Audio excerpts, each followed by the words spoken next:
Hello everyone, my name is Lacey McGee. I'm the Director of Global Alliance Marketing at Veeam. We've wrapped up a great week at Cisco Live EMEA here in Amsterdam, and we're so excited to continue the conversation.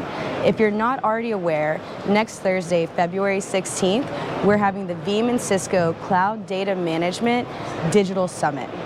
So you're going to hear key themes of data freedom, data security, data recovery, real examples of how Veeam and Cisco have helped customers recover from ransomware attacks.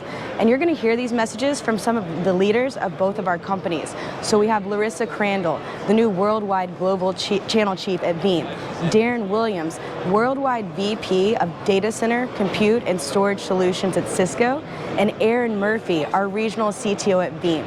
So again, if you haven't already registered, click the link below so you can tune in next Thursday.